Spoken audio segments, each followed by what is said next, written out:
I'm shaking the fuck out of this desk. Hey, what's up, guys? I'm Maple. And I'm Chad. And we need to talk about Drive. I gotta move it over. Do you remember this? No. Okay, everybody. So I saw Drive back in 2011, but Miss Maple has just gotten to see it, well, not today, but a little bit ago. So let's go ahead and ask. Kinda. Maple, what are your thoughts? I really liked this movie. It was not what I expected. Obviously, I kind of tend to go into things not really knowing the full parameter of what I'll be watching. Mm-hmm. Probably not the same experience as most people getting to watch a, preview or trailer. Yeah. It was intense, suspenseful, and beautiful all at the same time.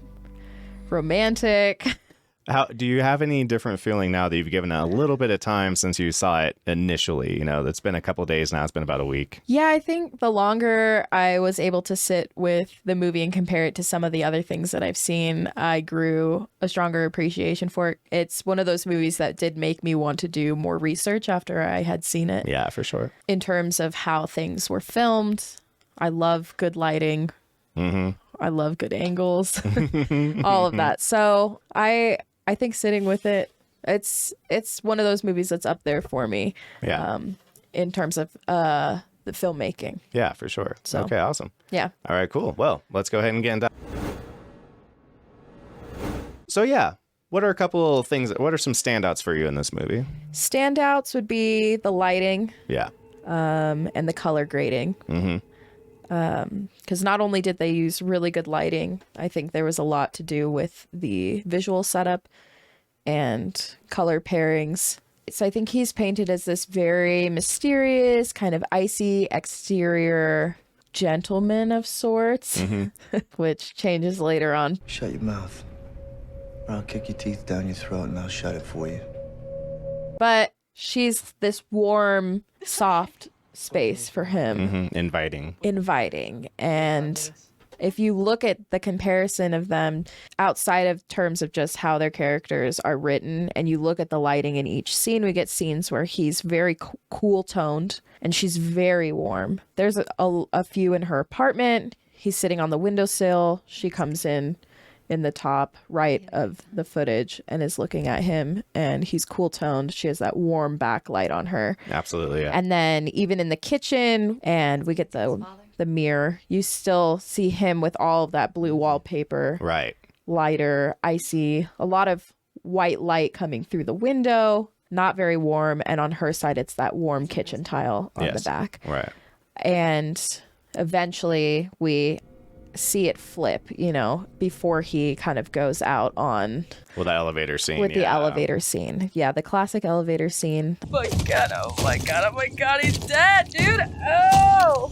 That everybody seems to, I think it is a pivotal turning point in the movie. So we finally see them in a neutral lighting together. Right. They do that amazing dim of the overhanging lights, and they have their kiss scene. But they're finally both in that warmer lighting together. And that's the first time I kind of noticed that barrier of color contrast break. And then they switch. Well, I think that happening in step order is also really cool because they're finally at that one moment, for only a moment, they seem like they're perfectly in lockstep. Right. If that assassin isn't in that elevator, that's when these two have a chance that they run away together. Exactly.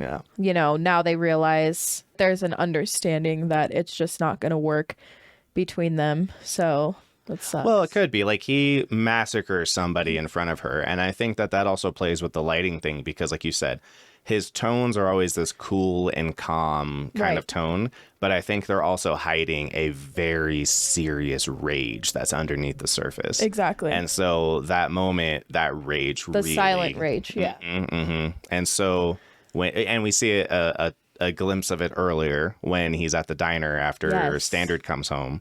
Exactly. And the guy comes up and is like, hey, man, I got another job. And he's like, hey, how about this? How about you shut your mouth before I kick your teeth down your throat and shut it for you? There is a rage that is under all that coolness, right? Right. So she finally gets to see it. And then, like you said, walks out of the elevator, super cool blue parking garage. Exactly. And then he's in all the warm tones. And so they've kind of swapped. And it's, again, the lighting is visually telling us that, like, oh, now they're broken up again. These two, it's not working again. Yeah, exactly. So that and just the overall filmmaking, the angles, how they crop specific scenes, and just like how they utilize the framing and where your perspective is taken. Like in art, you want to create triangles, right? And they do that a lot. So you know what you're looking at or where your eye is going to go next. Well, a good example is the same kitchen scene where she's up left a frame and then he's right a frame through a mirror. Right. And then standard is in the center. Basically in the center lower. So it does kind of create this nice little triangle between the three, which is also nice because standard hasn't appeared in film yet. Right. And he is now also a dividing thing between the two of them. Exactly. Yeah, they do it at the beginning too, because it's when he pulls up, you have him in the top left corner, and then you see the two guys in the masks. So they do that a lot. Like throughout the whole film, you always know what the focus for that specific scene is going to be because they place it right in the middle. And whoever is involved in it, I'm talking with my hands so much. I'm like, whoever's involved in it, whoever's involved in that scene with them, then is kind of placed strategically in one of the four corners. Yeah, the blocking is very, it's very well thought out. Someone cared a lot about the blocking. Absolutely. And so the whole movie then turns into a piece of art. It feels like they really took everything from behind the scenes and made a piece of art. Yeah. It's not like they just were like, okay, this person's going to do this. They're telling a whole portion of the narrative from the camera. Yeah, absolutely right. Itself, which is really cool because the dialogue is dialed back so far in the movie in a lot of the scenes. So it allows the visuals to do a lot of the talking.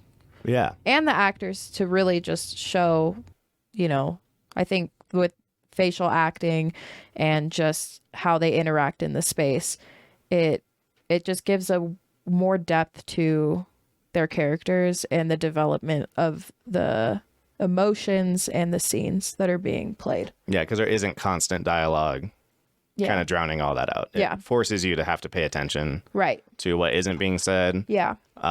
People's facial reactions to things. And also, too, it's not like you're being force-fed all the information. You have to figure out things as the film goes along. So you're kind of playing your own part in watching the movie. Yes, which brings me to one of my biggest highlights from it as well is pretty much exactly that. Like a good staple, just obvious example of this is the opening scene with the first chase scene. And what's cool about it is, first off, the chase scene is handled so well that could have just been a short film. And when he puts his baseball cap on and walks past the police, it could have just faded out and been drive. Like that was just an awesome short.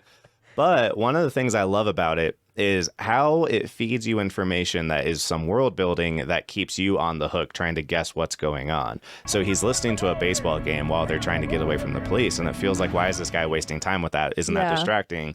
And so it's such a big payoff when you realize that, oh, he's listening because he's seeing how it's progressing, and now that it's over, he pulls in just in time. So that they can blend in. And so now it's like you feel smart and you feel like you are attached and a part of the narrative and trying to figure it out. Yes, and you understand.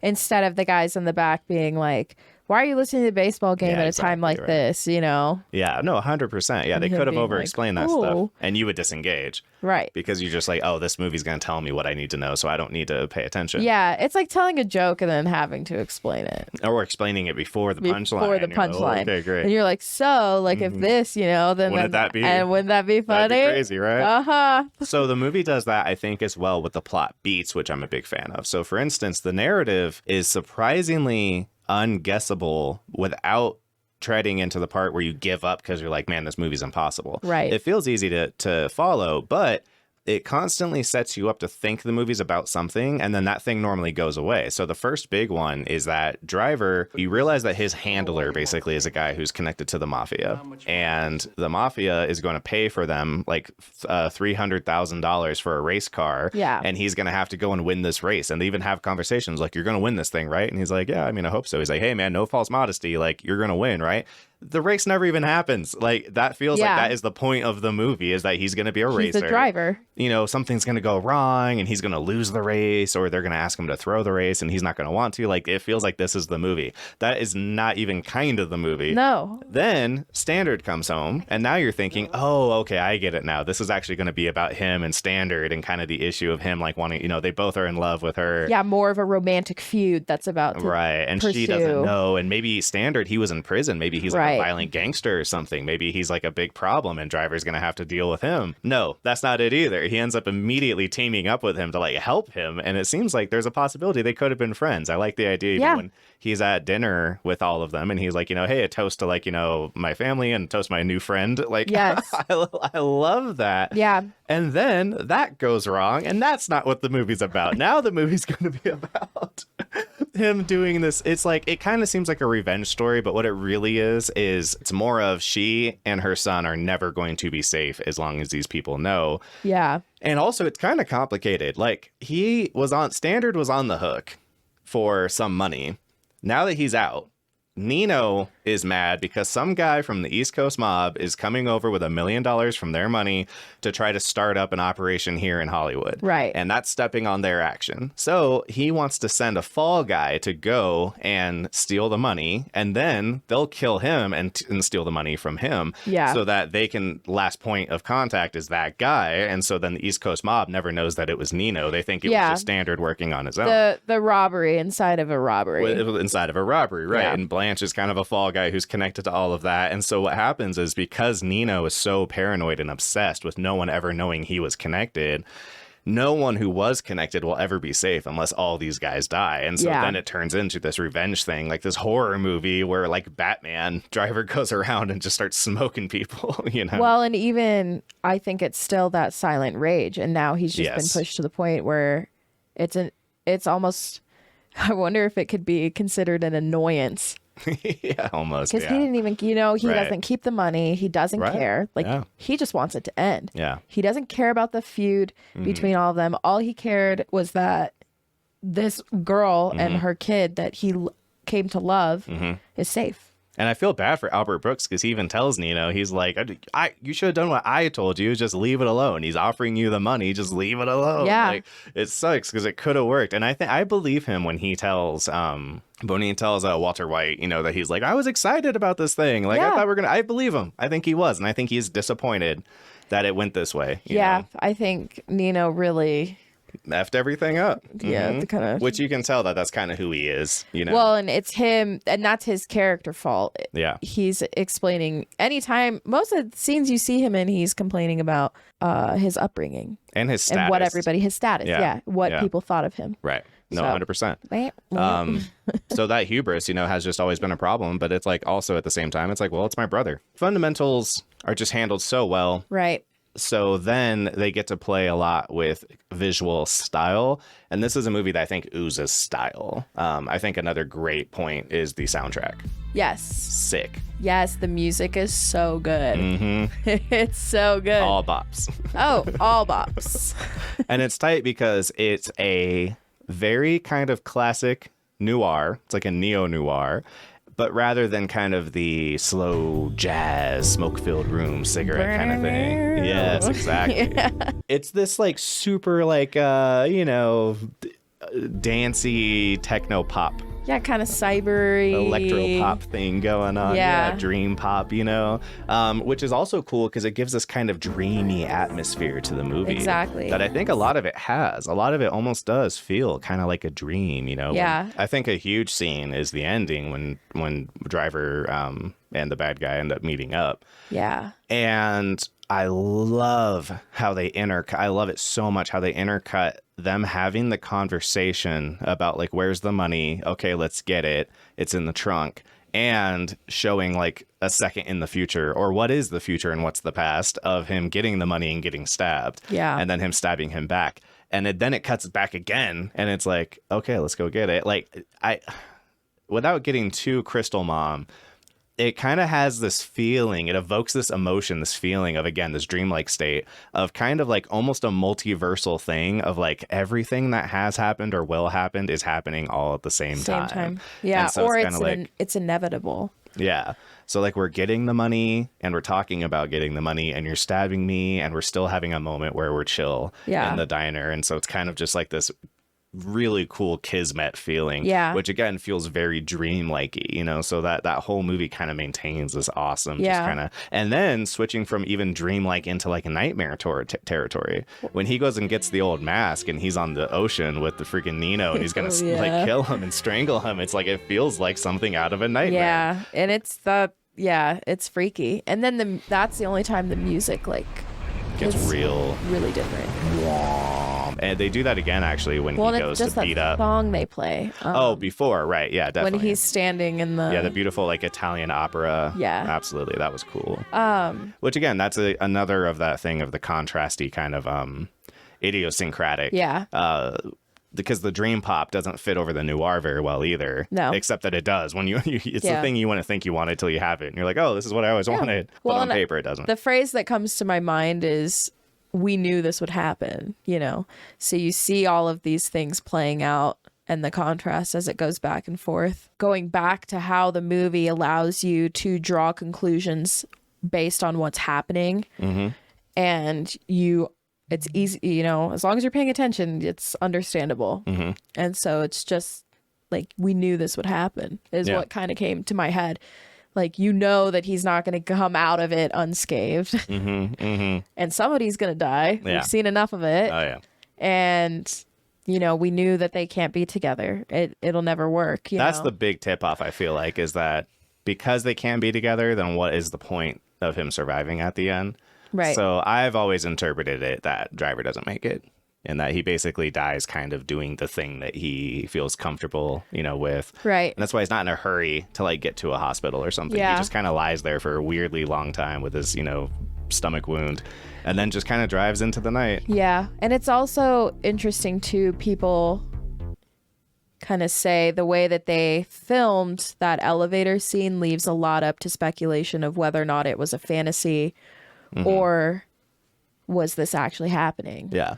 And so, because we know what the inevitable, I mean, not that you know that he's going to get stabbed or how that's actually going to happen, but based on the phone call, he already has an idea. Yeah, he says, I'm going somewhere and I'm not sure I can come back. And I don't think he just means physically, you know, I think he means like permanently, you know, I'm possibly going to Valhalla, you know? Yeah. I'm possibly dying. Which that kind of leads me into... I guess thematically we're in a spot now where I can connect to another idea I have. If you have any more highlights you want to get into, we can get into lowlights. I think that's all I've got for those. Okay. Yeah, lighting, style, music. It's got style for days, yeah. Filmmaking. Storytelling. It pretty much nails everything. Everything. All the things. It's acting. Everyone's so good. It is good. Yeah, everyone nails it. Yeah, for sure. I love the concept of allowing actors to use their face. Yeah. That's how people work. Yeah. That's how we work. We work off of cues, body language, right? If I'm sitting here talking to you, you know, with my arms crossed, maybe I'm disengaged. But like, you know, like you're looking to see. Yeah. So that's where the filming too, it's amazing because you're looking to see because you know they're not going to say much. So I'm like waiting for cues. Like you said, it gets you more engaged. Yeah, you're in looking for it. You want it. Yeah, you're starved for cues. Yeah. I need a response. I need something from it. And so you start looking at their faces and their body language and different things. So I really like that too. But okay, I think that's it for my highlights though. All right, all of them. Everything's a highlight. Everything's a highlight. All right, so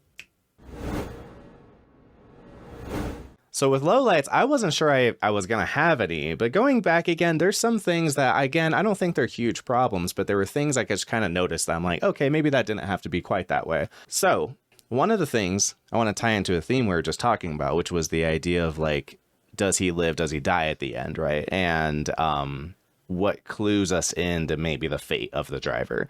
And I think one clue is kind of the idea that it seems like they're probably not going to be together. Now, having said that, it also, the last time we see Carey Mulligan is her knocking on his door. Yeah. So it's like maybe from her perspective, she thought maybe something could get worked out here. But he doesn't know this, right? And he tried to call her and she didn't answer. So, or she did, but she didn't say anything. Right. So one of my like normal. Like normal. So one of my things with it is, as you notice, he has a giant scorpion on the back of his jacket, right? Yes. Are you familiar with the fable of the scorpion and the frog? I'm not. Okay. No. So the fable of the scorpion and the frog is crossing a pond, and the scorpion says, hey, let me ride on your back. I need to cross the pond, but I can't swim. And the frog is like, I don't want to do that. You're going to sting me. And he's like, why would I sting you? If I sting you, then we're both going to drown. And he's like, okay, fair enough. So he lets the scorpion get on his back and he starts swimming, and the scorpion stings him. And he's like, what the hell, man? And he's like, hey, I'm a scorpion. And so that's the idea, is that the man cannot beat his nature. He is what he is. Okay. And so with Driver, during the movie, I forgot that he brings that line He up. does. And so it's so brief and so random. At a certain point in the elevator, I felt really smart because I was watching it with my chat while I was editing, and one of the guys in chat was like, oh yeah, and he's got the scorpion thing. And I was like, hey, why do people think he's wearing the scorpion jacket? And I was saying that when he kills that guy, that is that reinforcement that, like, we can't be together because, like, I'm a scorpion still. Like, this will always be here. And if it's not today, it'll be some other day that you'll be watching me crushing someone's face, you know, kind of thing. And it's like, and you don't deserve that, and your son doesn't deserve that. So we probably can't be together because I can't change who I am. And, you know, given the situation, that lady that's with them when they do the robbery of Blanche. Blanche, right? Yeah. Mm-hmm. And he puts his gloves on and he smacks the crap out of that girl and threatens to do right? it more. Yeah. So it's like, not to say that he's violent, you know, in any way towards people that he might care about. Yeah, he may not do it to her, but if you think about it, maybe he has a fear, you know, of just himself, or an understanding enough of his nature that, who knows, maybe she'll be the frog, you know? Well, and maybe it'll just be a matter of, I invite this kind of danger into your life, just like Standard did too, you know? And so it's like she would be better off without a guy in her life who is inviting thugs, you know, whether he's winning the fights or losing them. It's like, that's just not a kind of life that they need. And so he's got the scorpion jacket because he's the scorpion. Yeah. So I remember talking about that, and we were all high-fiving each other in the chat about how smart we felt, that we're like, yeah, we got the reference. It's about the scorpion and the frog. We love that. And so for my low light, it's that later in the movie, he does straight up say, hey, have you ever heard of the story of the scorpion and the frog? And I was like, that was a moment for your audience to feel smart. Yeah. Or just a more fun Easter egg later on for people to talk about. Yeah, right. People don't get it. Other people are like, oh, that's why he's the scorpion jacket, you know? But what he does say, though, is, do you know the story of the scorpion and the frog? Yeah, well, Nino didn't cross the river. And so it's like Nino is the frog in that situation. So it's kind of fun that he doesn't go overboard in explaining it. But I still thought that was something that was just a little over-explained. Another line of dialogue that hits me a little off like that, too, is one that I love because it's a very cool line of dialogue, but it still just feels a little like... a little obvious, a little first year in college, which was when he first meets Albert Brooks, and Albert has his hands out to shake his hand.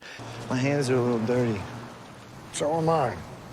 It's a cool line, but it's like just obvious. It's like, okay, like I probably would have written that. Like it's so am I. So am I. My hands are dirty. Like, you know, it's like, okay, I get it. Bad guy. Yeah, and it happened again in like my all-time favorite show is Peaky Blinders, and I remember it happened in that, and I was like, yeah, they did this. Everyone does this line. It's like there's a butcher. My hand has blood. Oh, on too.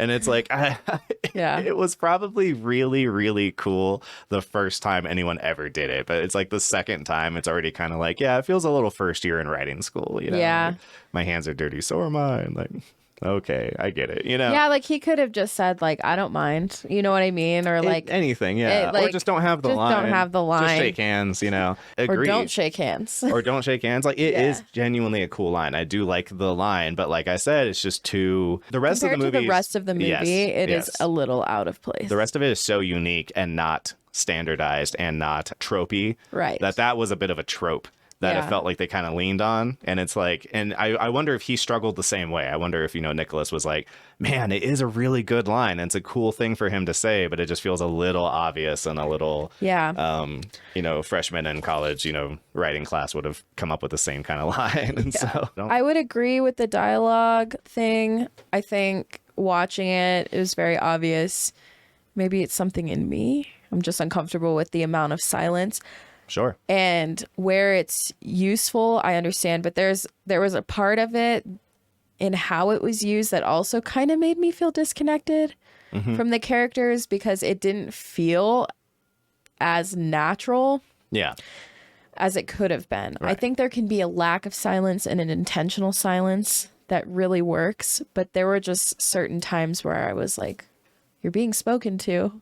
Yeah. You're being rude Like, at this point. Yeah, like I don't know. I could have used just a little bit, little bit more. I can feel you on it.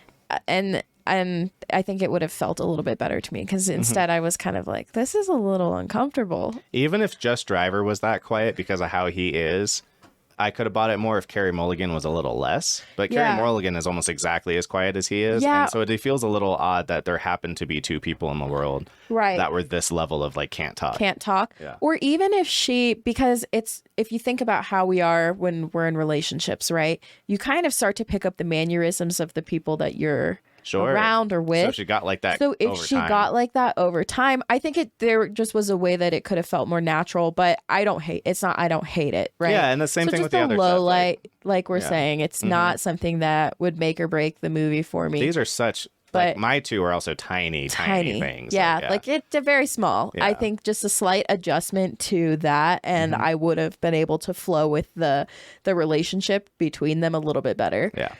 Because I don't know, but maybe they just understood each other right away. But Well, if I am going to defend it, I guess the idea would be, and we kind of talked about this before, is that like, because she's in such a precarious place, Yeah. she needs someone who's almost not there. Right. And that's the amount of interaction she can handle right now. Yeah. And so he can fit in there. If he was too much, it's like immediately she would just be thinking, you know what? Like, it's complicated. I have a husband. He's in prison. I don't know how I feel with that, but I can't deal with you right now. But Yeah. he's so easy to be around because he's such a non-entity that I think it almost is like he's just enough that I can handle him in my space without feeling like it's overwhelming. So Right. maybe that explains what's going on with those two. Yeah. But I also hate to play, armchair screenplay writer and make apologies for a movie with explaining stuff that isn't obvious. So it's like, so I'm not going to go too heavy into like, oh, well, this is why that happened. It's like, Yeah. this is just a way that maybe they were trying to convey. Yeah, That I didn't think- come across. I think they could have done a little bit more to make the relationship feel a little bit more human. Yeah. Just barely. No, I just get it. Just a tinge, because it's like, being in the elevator with someone maybe that you don't know, one of you might be bound to break the silence, or at least think about breaking the silence, right? Or being, saying something if it's an extended period of time in someone's space or close quarters with someone but it's like neither of them really do ever break. Elevator rides with other people are so awkward. The silence, it's more. And Standard seems like a perfectly normal guy. So, like, Yeah. what's the deal with Carrie being so weirdly quiet? Like, Yeah, is he just annoyed all the time that she won't talk? especially when he explains how they meet, Yeah, at the yeah. club. Like, she's got quirky things that she's saying. Yeah. She doesn't seem like a one-liner person. Yeah. Yeah. And that is not how she acts whatsoever. Yeah, she's not always dropping, where's the deluxe version? Yeah. Like, what? Like, I wouldn't expect that from her, But I so guess she was young too. It's been a while. Like, she's got a kid now. Maybe she's just kind of, it's like Jaded and- jaded. And again, homie was in prison. So it's not like it's been easy for her. Yeah. So No, absolutely not. I lied, actually. I forgot. I have one more thing. It's another tiny gripe, but it's just another thing that I'm like, yeah, this, maybe we don't need that, or it needed more setup. We never established that Albert Brooks is Mr. Knifey Boy until he stabs someone. And then immediately after, well, he uses the straight razor to cut Walter White. Immediately afterward, the next scene is him opening up like a jewel case, and there's all these knives, and he goes Yeah. and puts it in there and closes. Like, when did he become Mr. Knife Guy? Like, we never established that he's like Mr. Knife Guy up to that point. Yeah, that is. Yeah. He does stab the one rando guy in the eye or whatever, but that was with like a fork that was just lying around, and then he grabs like a steak knife and cuts the guy. It's not like he had. Which also, too, what's the point of stabbing him in the eye? If you're then gonna, I would argue it's to incapacitate him so that he doesn't fight back when you are going to go for the kill. If he just That went man straight was for the knife, yeah, his arm was messed up. Incapacitated already. Yeah, I don't It was just a lot. That scene was. No, it was a lot. It was a big scene, big feelings, big emotions in that scene. Yeah. So there's that, and then later, he's got the knife again when he stabs Driver. It's just like, if we want to set up that he's the knife guy, I think we should have set it up before. Like, even that scene would have been perfect. He could have pulled out a knife he already had and then stabbed the guy kind of thing. Or someone could have had a line, anything. But the first time we established that he's Mr. Knife Boy is when he stabs or cuts, Walter White. And it just seemed really odd that from then on, it was just this like thing. And they kept harping on that he was like the guy who uses knives. He's going to come and stab you. Yeah. So I was like, okay, I mean, it's fine. But that probably could have used just a little bit of sub. And like the three things I'm talking about are the three things that made me kind of go, and that was it, like, yeah. I was just like, okay, interesting choice. Just more of a character thing. Yeah. Yeah. It's like, I probably wouldn't have had it at all. But if you are going to do it, then I just feel like they could have, just established something, or he could have had like a nickname or something that established that he's like the guy who uses knives. But it just feels like it comes out of nowhere. Or even like how we have Nino kind of explaining each time his backstory. Yeah. We don't really get that from him. No, you don't. Yeah. So they could have done something, or at least sprinkled it in there like they did with Nino. Yeah, like talking about some guy they had to make disappear, and it's like, they found him, he had these knife wounds or anything. Stabbed 86 times. Yeah, or they took or all those knives are from guys that he took the knife from them after they killed them or something, anything. Like just real quick enough where it would have, when it came up, it's like, oh, yep, he's gonna stab you because that's what he does. He's Mr. Knives. You're killing me, dude. She does it on purpose, I swear. Okay, cool. So we are going to get into our section of Age Like. Drive came out in 2011. I happened to get lucky and see it the same year it came out, just on accident. I think someone recommended it, and I assumed it was an older movie, but it had just come out. I loved it when it first came out, but for you, having the experience of just having seen it now, how do you feel that this movie holds up today versus possibly how it may have felt when it came out? Still a great movie. Yeah. Yes, I think it definitely has held its weight through time. So if it was new, do you think it would feel like, oh man, 2011 movie? Or you could have lied to me and said this came out this year. Yeah, I would have been like, oh, okay. Yeah. I would have not guessed that this movie is as old as it is. Yeah. 2011 is some time. Yeah, it's like 12 years. Yeah. Totally agree. It's, aside from like maybe the age of the actors in comparison to how they look now, but other than that. Yeah. Well, I'm thinking about other movies in that time. Not that I know a ton, but I mean, you think if something like I've watched MCU came out around the same time as that, the two completely separate things. And some of the movies that came out for MCU, I'm like, oh yeah, I could see this being like an older version of sensibilities that we used to have that we Yes. don't have so much anymore, right? Exactly. And that's part of the benefit of the movie being so unique, is that it does make it a little bit timeless. You don't have to worry so much about it feeling like if it's not copying tropes that were popular at the time.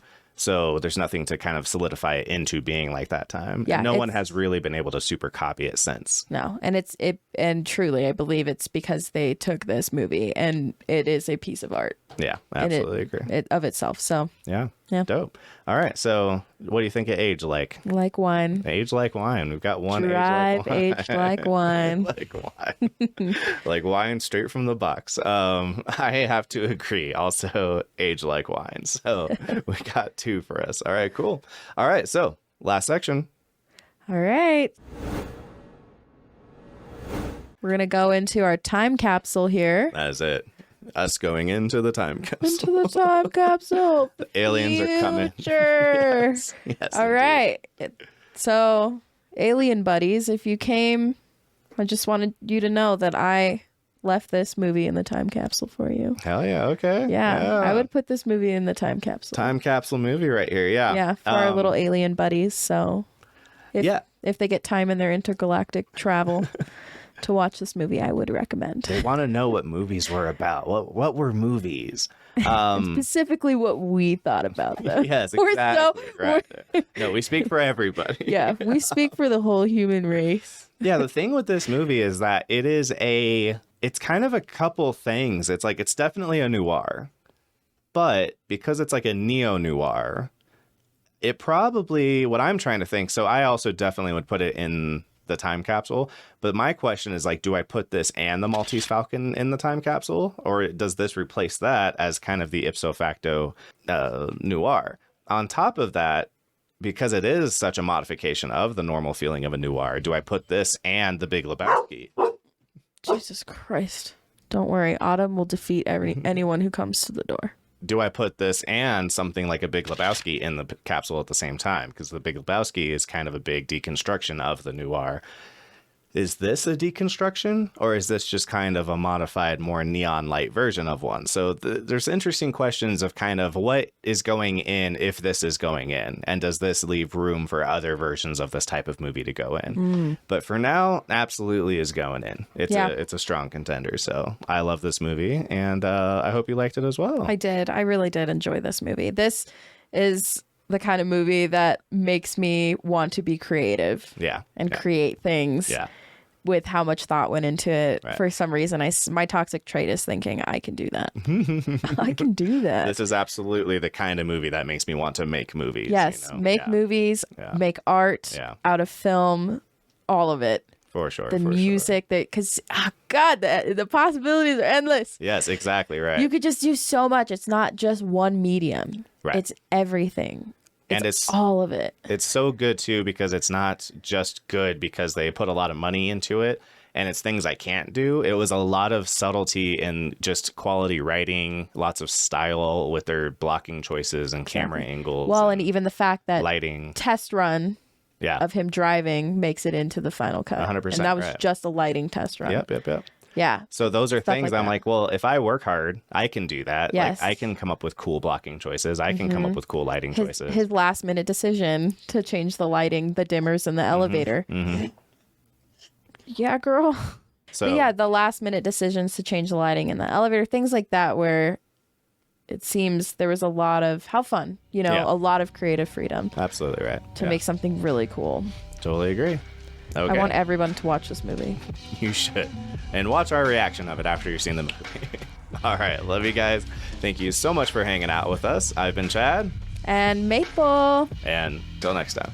Bye.